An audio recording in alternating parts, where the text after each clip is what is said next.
Assalamu alaikum and good morning, my dear students. As a part of GOVT directive, Gaivandha GOVT Boys High School has made arrangement for holding online classes. I welcome you to my online class. I am Moti Rahman Motin, as teacher in English, Gaivandha GOVT Boys High School. Okay, my dear students. So I am going to take a class on English second paper for the students of class 9 and 10. So please look at the board, look at the screen please. So what is greater in idea than a letter? Okay, my dear students, obviously word. Then what is greater in idea than a word? Yes, this is phrase. And what is greater in idea than a phrase? Yes, certainly close. So our today's lesson is close. Okay, students, our today's lesson is close. So before getting started, let's see the definition of what is meant by close. Definition of close. The word close has been derived from the medieval Latin word closa, meaning the close of period, a termination or a conclusion. A clause is a group of related words containing a subject and a finite verb, acting as a part of a greater sentence. So what can you see here? A clause is a group of words, related words, containing a subject and a finite verb, acting as a part of a greater sentence. So if we analyze the very definition of what is meant by clause, we can see or we can have some salient features. So what are those salient features? A clause will have a group of words, you can see. Then it will have a subject and a finite verb. Then it will be part of a greater sentence. So before going to analyze the other points, I just want to tell you the very characteristics of a finite verb, because a finite verb will bear the testimony of a clause. So let's see. Okay, students, let's see the very characteristics of finite verb. Finite verb. You know that a finite verb is the verb that can complete the sentence of the sentence, and at the same time the form of it is changed to the change in subjects, person and number, and also the change in tense of the sentence. Okay, let's see. If we get any verb in any of the three forms, namely V1 form, then V2 form, and then VS or VES form, then it will be a finite verb. Okay, students, so what I have said, V1 form, as for example go. V2 form, as for example went. And then VS or ES form, as for example goes, comes. So these are the forms which we can see here, and this testimony the very identification of a finite verb. So what's the opposite of a finite verb? Non-finite verb. Okay, so non-finite verb. Let's see non-finite verb. Non-finite verb. So what are the very characteristics of non-finite verb? If we see three tokens or signs will tell you that this verb is a non-finite verb. As for example, 2 plus V1, then verb plus ing, that is being, then V3, that is past participle of verb.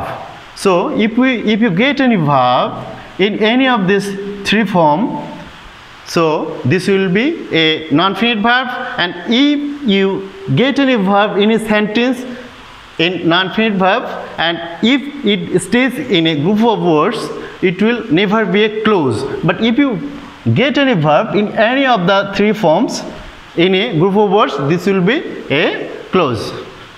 Okay, students, we have already discussed the very characteristics of a finite verb and non-finite verb. Why we have discussed this? Because if you get any verb which is a finite one, it will be a clause. That means we have already discussed the very characteristics of a clause. In a clause there will be a finite verb. If there is no any finite verb in a group of words, this will never be a clause. Thank you. Let's discuss the various types of clause now. Types of clauses: principal clause, subordinate clause, coordinate clause. Okay, this is the three types of clause. Let's see the definition and characteristics of this clause in short. Principal clause. So principal clause, the clause which is independent and can complete its sense without being dependent on the other clause, is called a principal clause. So what can we see here? The clause which is independent and can complete its sense without being dependent on other clause is called a principal clause. Let's see the examples. As for example, as he is weak, he cannot run fast. Though he is rich, he is measured. Subordinate clause. The clause which is dependent on the principal clause and cannot complete its sense is called a subordinate clause. If we add to what I have already defined here, the clause which is dependent on the principal clause, that means subordinate clause can never complete its sense without being dependent on the principal clause. The examples are here. As he is weak, he cannot run fast. Though he is rich, he is measured. Here the subordinate clause is connected with the PC or the principal clause with the help of subordinating conjunction. The more important point is that all the time you will be able to see the subordinate clause with subordinating conjunction being connected with the PC or principal clause. Coordinate clause. The clauses which are mutually independent and connected with coordinated conjunctions are called coordinate clause. So what can we see here? Here the coordinate clauses are mutually independent. Let's see the examples. He came here, but he went there. She was honest and her beauty excelled everything. So the very characteristics of coordinate clauses are here. The clauses will be connected with the help of coordinating conjunction. Here but and these are coordinating conjunction. Subordinate clauses are of three types: noun clause, adjective clause, adverbial clause. Noun clause. A noun clause is a dependent or subordinate clause that works as a noun. So like a noun in a sentence, it can be the subject of a verb or an object to a transitive verb or an object to a preposition or a complement or an appositive or case in apposition. So as we can see the very function of a noun in a sentence, similarly a noun clause can do the same functions in a sentence. Let's see whatever function does a noun do in a sentence of noun.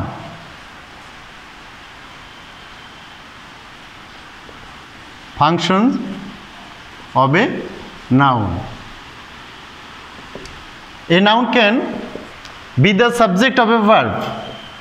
Subject of a verb. As for example, Rohim plays football. Rohim plays football. In the sentence, Rohim is the subject and it is a noun word. And then a noun word can be the object of a verb. Object of a verb. As for example, Rohim plays football. In the sentence, football is the object and it's a noun word. We can also write down another sentence. He flies a kite. Here kite is a noun word and it is doing the function of an object. And then it can be the object of a preposition. Object of a preposition. Preposition. As for example, he is fond of sweets. Here sweets is a noun word and which has become the object of the preposition of. Then he is devoid of common sense. He is devoid of common sense. Common sense is a noun phrase which has become the object of the preposition word of. And then a noun can be the subjective complement. You know, complement is a word that helps in both subject or the object in clarifying the meaning of the sentence, sense of the sentence. What I have said, a complement is a word that helps in clarifying the meaning either of the subject or the object in a sentence. As for example, subjective complement. So complement are of mainly two types, subjective complement and objective complement. So what is a subjective complement? The complement which helps in clarifying the meaning of the subject in a sentence is a subjective complement. As for example, subjective complement. Subjective complement.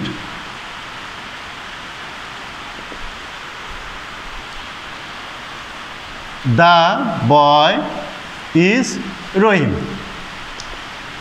Here Rohim is a noun word and which has become the subjective complement because Rohim is clarifying the meaning of the subject word the boy. So this is subjective complement. So this is here Rohim is subjective complement. And another word, another type of complement is objective complement. As objective complement. As objective complement, we made him captain. We made him captain. Here captain is the objective complement because here captain is giving extra information about him. If we just say we made him, here we can't get any information about him. We want to know more information about him. So captain is giving that type of clarification here. So captain has become the objective complement. Then another type of use of noun is case in apposition. Case in apposition. Case in apposition. So what is meant by a case in apposition? If two nouns sit side by side and the second noun gives extra information about the first noun, then the second noun is generally known as case in apposition. As for example, Reshma, a garment worker,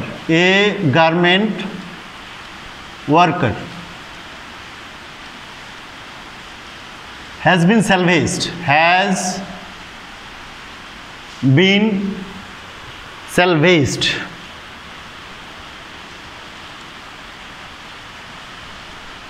So here reshma is a noun word. You can see a garment work is also a noun type of word. That means a noun phrase. That is, a noun phrase also a type of noun. So a garment work is giving extra information about the first noun reshma. So the second noun here has become case in apposition. So students, you can see here different type of functions of noun in a sentences. The very characteristics of a noun clause.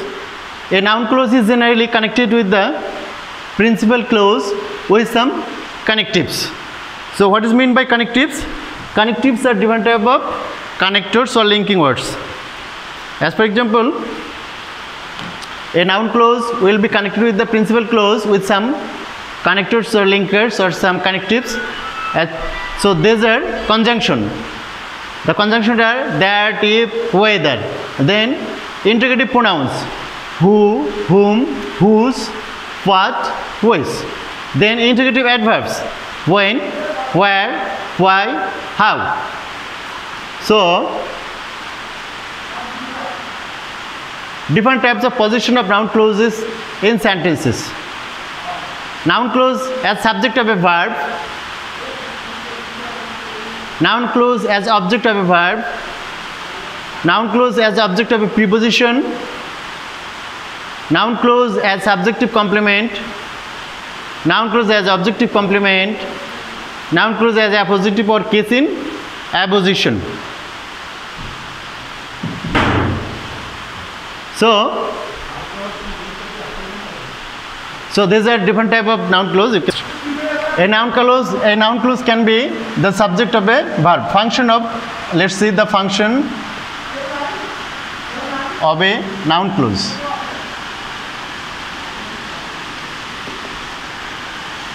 A noun clause can be the subject of a verb. A noun clause can be the subject of a verb. As for example, what he says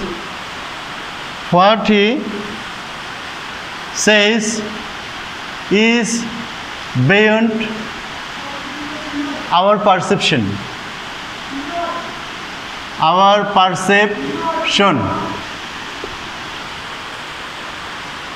When he will leave the country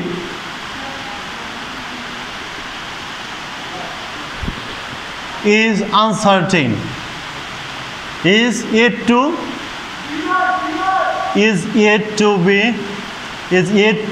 know.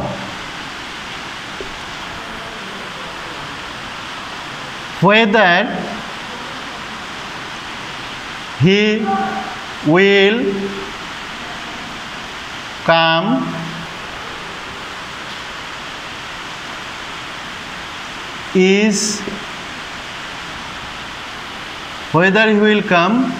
is uncertain.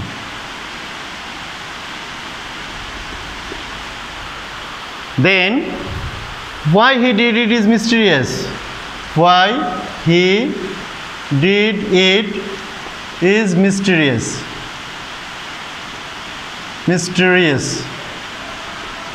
So what it says is a noun clause here, because this has become the subject of the be verb. One point that you should keep in your memory, that when the noun clause will be the subject of a verb in a sentence, it will be the subject of the be verb in most cases. When you leave the country is yet to know. Here this is the noun clause which has become the subject of the be verb. Whether he will come is uncertain. Why he did it is mysterious. This is the noun clause, you can see, which has become the subject of the be verb. I am going to tell you or show you another example.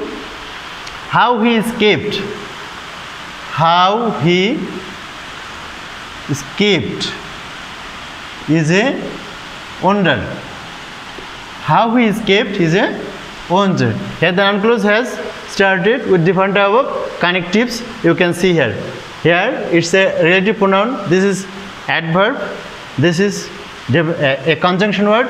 This is also an adverbial word. This is also an adverbial word. So let's see function of a noun clause as object of a verb. Object of a verb. A noun clause can be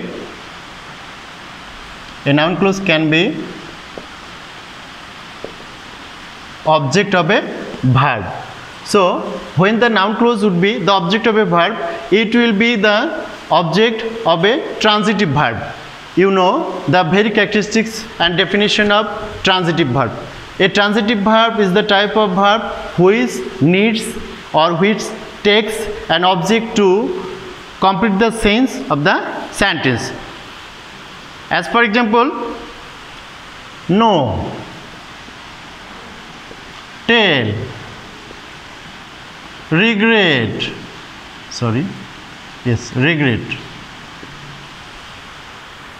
believe, hope, forget,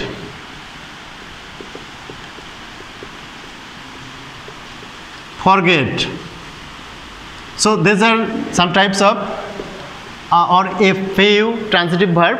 So when the noun clause would be the object of a verb, this will be the object of transitive verbs.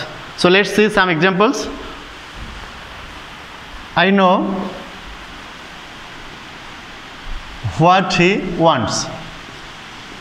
Here what he wants is a noun clause because this has become the object of the transitive verb know. So what he wants is a noun clause which has becomes the object of the transitive verb know. Let's see another example. Do you believe how he escaped? So how he escaped is a noun clause which has become the object of the transitive verb believe here. So how he escaped is a noun clause. We saw that the man was senseless. So that the man was senseless is a noun clause which has becomes the object of the transitive verb saw, the past form of say, saw. So we saw that the man was senseless. So that the man was senseless is a noun clause. So let's see the function of noun clause as object of preposition. As object of preposition, a noun clause can be the object of a preposition also.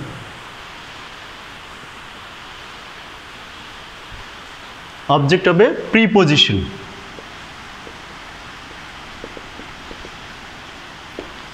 So basically a noun clause, when a noun clause will be the object of a preposition, it will be placed after the preposition word.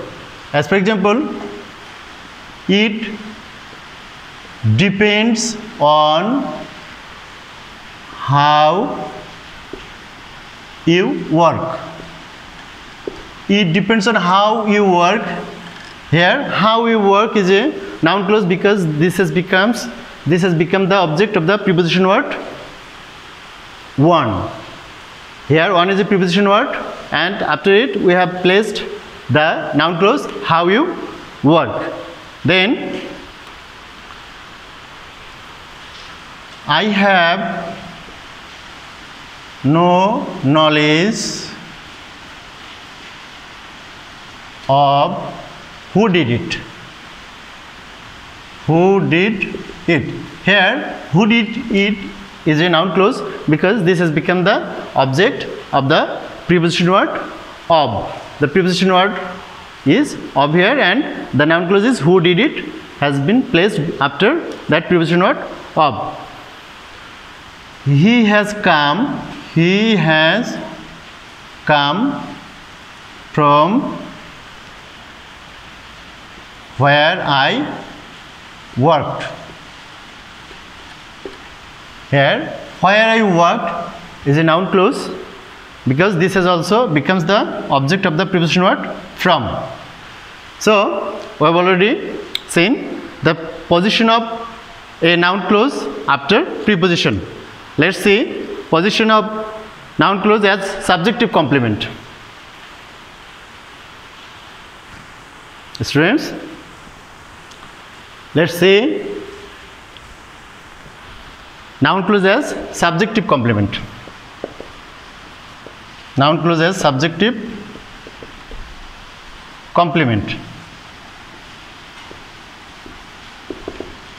So when a noun clause will be the subjective complement, this will give extra information about the subject word. As for example, this is what he said. Here what he said is a subjective complement because this is giving extra information about the subject word this. If we just say this is, we know only one subject and one finite verb is enough for being a complete sentence. But even there is one subject and one finite verb, this is not a complete one because there is some lacking in the meaning of the subject of the sentence here. This. So when we have written or said, this is what he said. This is what he said. Here, what he said, a noun clause which has clarified the meaning in the of the subject of the sentence. Okay. So now let's see another example. The matter is that we have won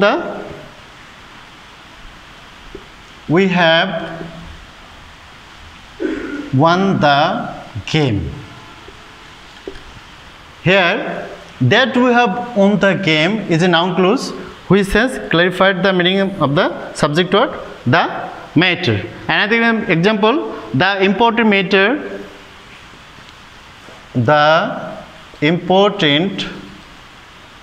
matter is how we can solve the problem. So here, how we can solve the problem is a noun clause which has been used as a subjective complement here because this is giving extra information about the subject word, the important matter. Okay, students, my dear friends, let's see function of a noun clause as objective complement. As objective complement, you know, an objective complement is the word that gives extra information about the object in a sentence. As we have saw in the discussion of function of a noun, we told that we made him captain. Captain is the objective complement. So function of a noun clause has objective complement. Let's see some example. I told him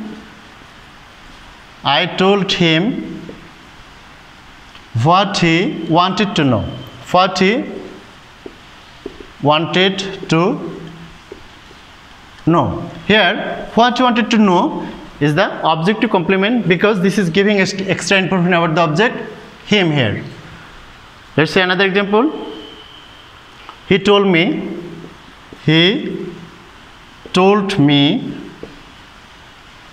what I desired to learn. So here what I desired to learn is the objective complement here. Then another example, he asked me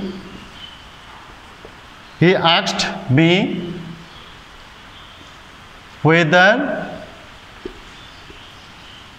I would come. He asked me whether I would come. Here whether I would come is the objective complement because this is giving extra information about the object word me. So my dear students, you have already seen the very characteristics of objective complement in a sentence. Let's see function of noun clause as case in apposition in a sentence. So function of noun clause as case in apposition. As case in apposition. So I have already told you the very characteristics of a case in apposition. So I just endeavor to tell you the definition of a case in apposition in sentence again.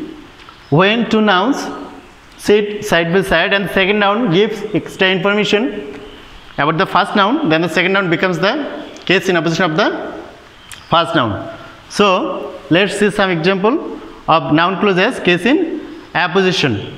I just want to add here that when the noun clause would be the case in apposition in sentences, this would be the case in apposition of some special or a specific noun word. As for example, fact, information, believe. Fact, information, believe. Then report, news, report, news. This is the some specific word. There are also some other words, but I have just given you some few words after which the case in apposition, noun clause as case in apposition are generally used. I am giving you some example here. The fact that he stole the pen is clear now. That he stole the pen is giving extra information of the noun word, the fact. So that he stole the pen is the case in apposition here, as this is bearing the testimony of a noun clause. So this has become case in apposition. So function of a noun clause as case in apposition. The news that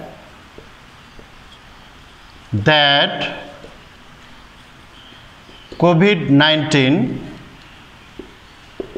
will spread worldwide is getting true now. So what I have written down here, you can see that COVID-19 will spread worldwide. So this is noun clause which is giving extra information of the first noun, the news. So here noun clause is doing the function of case in apposition in sentence. Let's see another example. There is a rumor that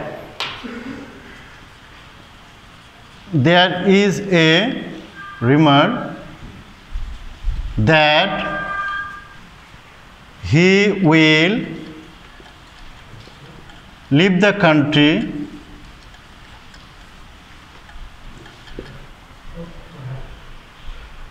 is